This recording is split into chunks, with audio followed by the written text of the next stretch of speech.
Over the last 15 years, I've sold hundreds of homes through estate agents and paid more than £500,000 in fees along the way. So I know how gut-wrenching it can feel to wonder if the money you paid was actually worth it. So in this video, I'm going to show you the 9 things I wish I'd known before handing over all that cash so you can avoid the biggest mistakes I made and keep more of your money when you sell. So lesson number 1, let me show you what most people get wrong when it comes to fees. So would you rather this slice of pie with a big chunk out of it, or this one missing a tiny chunk? It's the second one, right? It's more pie for us. Well, this is how most people think about estate agent fees. Lower agent fee means more pie left for us. But here's the thing, this is not how it works. The problem here is this assumes the pie will always be the same size, no matter which agent we choose and no matter what they actually do. And this is the biggest mistake we can make when it comes to estate agents and fees.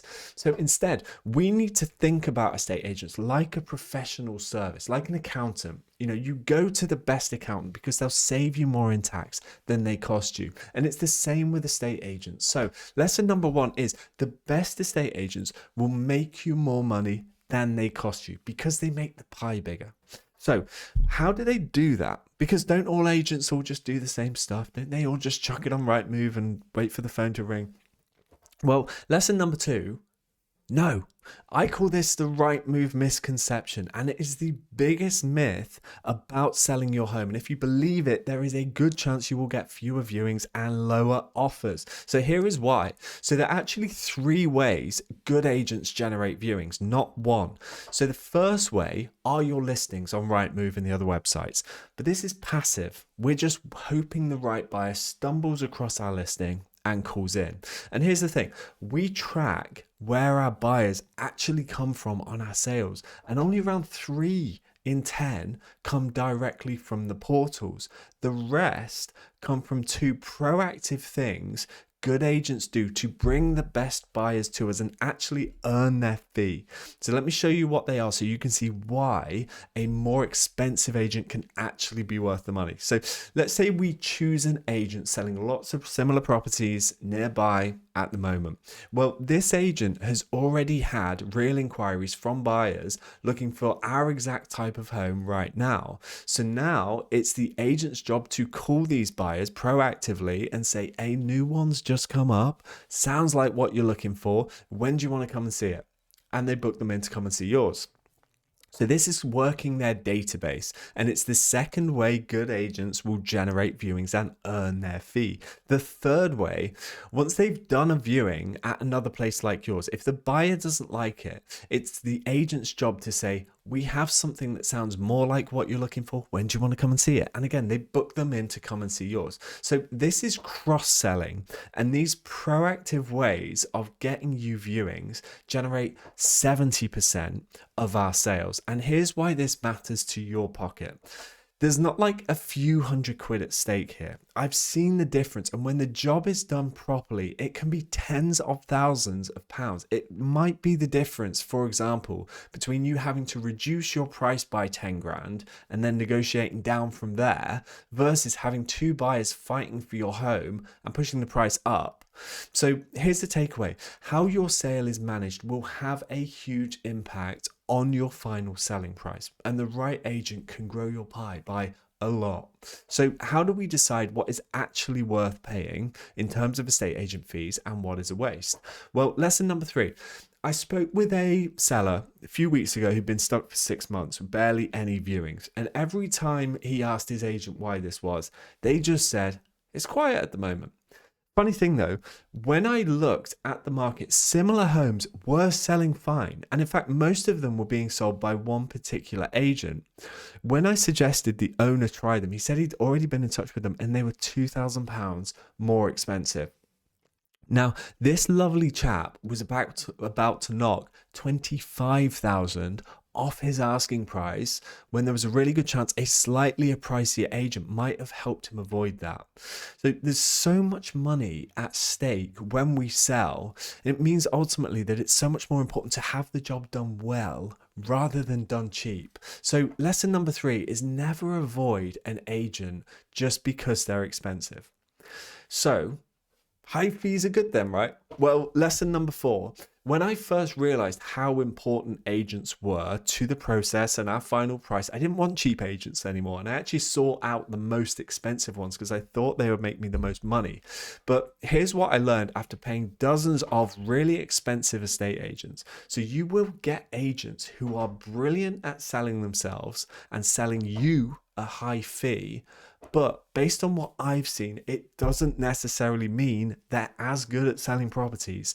And so I learned the expensive lesson that a high fee does not automatically mean the agent is good.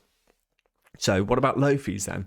Well, lesson number 5. Now, I have really strong views about this, and believe me, like, having paid so much money to estate agents over the years, I'd love low fee agents to be the answer. I would have saved a fortune. But here's the thing. We've learned the best agents grow the pie with the proactive stuff they do. But with the low cost agents, there's no budget for that extra work. So they have to hire less experienced people and spread them thin over more properties. And so they are just less able to do stuff for you. And your results suffer. So yes, you maybe can save $5,000 in estate agent fees, but you will never know if that cost you 15 grand on your sale price. No one ever sees that bill. But based on everything I've seen, I think that what you lose is likely to be much more than what you save. And so we said a high fee doesn't automatically mean an estate agent is good. In my opinion, a low fee does automatically mean bad. I wouldn't touch one. So what is a low fee? Well, for a normal agent, I'm nervous if they're under 1% plus VAT before you've even tried to negotiate them down. And I'm running a mile if it's under £1,000. I would have loved it if these cheap agents worked, would have saved me a fortune, but a cheap agent will cost you more than they save you. So what about online agents while we're on the topic of cheap? So lesson number 6, back when online agents first launched, everyone said they were the future and they'd replace high street estate agents. But today, they're still only 5%. They're still only used by 5% of sellers, or about 1 in 20. What is more, the biggest one, Purplebricks, ended up collapsing in the UK and it sold for £1. So why didn't the online agents take off? Well, it's because, as we've learned, the best local agents get results by getting lots of similar listings in one area. Each one acts as a little magnet that pulls in buyers, and the best agents then work those leads and sell properties for better prices ultimately. Problem is, online agents are scattered across the whole country, so they can't build that local gravity to pull buyers in, and they're low cost, so they can't do that hands-on matchmaking activity afterwards. They just put it on Rightmove and hope the phone rings. And that's why they just don't deliver the same results and haven't taken off, even though they've had 10 plus years to do it now. So this lesson is, do not use an online estate agent. Next, while we are on the topic of Purplebricks, there's one more thing we can learn from them about fees, because they pulled one of the sneakiest marketing mind tricks of all time, and they set a trap that still exists today that can slow down your sale and cost you money even if you don't manage to sell your home. So lesson number 7. Do you remember these commissary ads? They were all over TV in the late 2010s. And the idea was these ladies both just sold their house. This one supposedly did it the smart way and paid a low Purplebricks fee. This lady did it the silly way and paid a high street agent's commission. And the point was to let you know that commission was bad. And instead of paying commission when your estate agent actually sells your property, you should do it the new way and just pay Purplebricks a flat fee whether they sell your house or not. Does that feel kind of strange to you? Well, this is how they made their money. Everyone pays them a flat fee, about £1,000 up front. Then it gets listed on Rightmove, and whatever happens, happens. And that's the service. But here's the thing. The money's gone whether you sell or not. How often do they sell? Well, according to some research, they only sold about half of the properties they took on. And the real question here is, for an agent who's already been paid, do they care? They've been paid, so they have no reason to sell. This is insane to me. And it's another reason they never took off. So there's a really important lesson we need to take from this, and it is to never pay the agent's main fee up front. You remove their incentive to sell, and in most cases it will cost you in the long run. Now, just so you know, your agent may ask you to pay for professional photos and floor plan. It might be around 300 quid. I'm okay with that if they're good. Some agents will charge for ID checks as well. It could be 50 quid. I don't love it, but I'm okay with it. But just don't be paying the main selling fee up front. So an agent quotes their fee. Can you negotiate? And first, should you negotiate? Well, lesson number 8, there is an argument that if we negotiate the fee down and pay these guys less, then they won't try as hard, meaning we'll sell for less and end up worse off overall. But here's what I've found. So I'll almost always negotiate fees, and I haven't seen fewer viewings or worse service as a result. It sounds backwards, but here's why I think it doesn't usually matter. So once you're underway with an agent and you're in their system, your property just gets handled like every other one. There's no one there saying, this person's paying us 25% less, so I'll be sure to spend 25% less time on their sale. Doesn't seem like there's anyone saying that. So yes, I absolutely think you should negotiate on the fee. I've not seen it lead to worse results. And if you do try and negotiate too low, they can just say no, and you can go ahead at the fee that they're happy with. So with estate agent fees being so expensive, how do we negotiate on them? Well, lesson number 9, let me show you how to save thousands of pounds in fees with 1 or 2 phone calls. It's super easy. You don't have to be good at haggling. And I've actually created a free download to help you do this. So there are 3 levers we will use to bring the fee down. Lever number 1, the agent wants your business and they know there are cheaper alternatives to their service. Online agents, cheaper local alternatives, and so on. And this is really handy for us in the negotiation, and we can use it to kind of gently put us in control and the agent on the back foot. So number 2, there is a crazy stat most people don't know about estate agents, which is that they only sell about half of the properties they take on. The other half either get withdrawn and the owner goes to a different agent, or they take it off the market altogether and decide not to sell. Now, think about this from an agent's point of view. They know when they take on a new property that there's a 50-50 chance that all the time they spend on it is going to be completely wasted.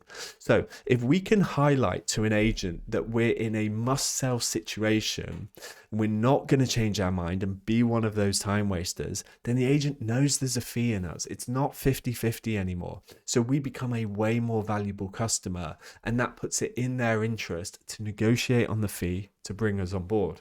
Lever number 3 that we will pull, so this is the other place that agents waste loads of time. It's on overpriced properties. They hang around for longer, they're harder to sell, they make the agent look bad as well. And then if it doesn't sell, the owner's more likely to move to another agent anyway, and so it all becomes a big waste. So if we can highlight to an agent that we are going to set a realistic asking price based on their valuation feedback, then suddenly the agent's thinking they do have a very high chance of actually getting a sale. And so again, we become a way more valuable client and they become more willing to take us on at a lower fee.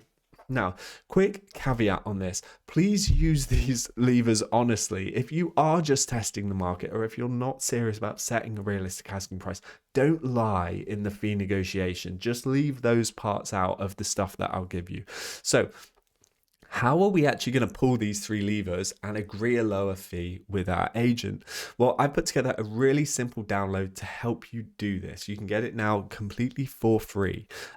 So if you just click the link in this description, you will get a 1-page script telling you exactly what to say and when. I've also included a free video with me going through it and answering a couple of the most common questions as well. And one more thing, as we've been talking about here, this isn't just about picking an agent and paying them as little as possible. It's about getting a fair fee with the agent who's going to do the best job. And so in this download, I've included a free workshop I put together showing you exactly how I identify which agents to use on my own properties.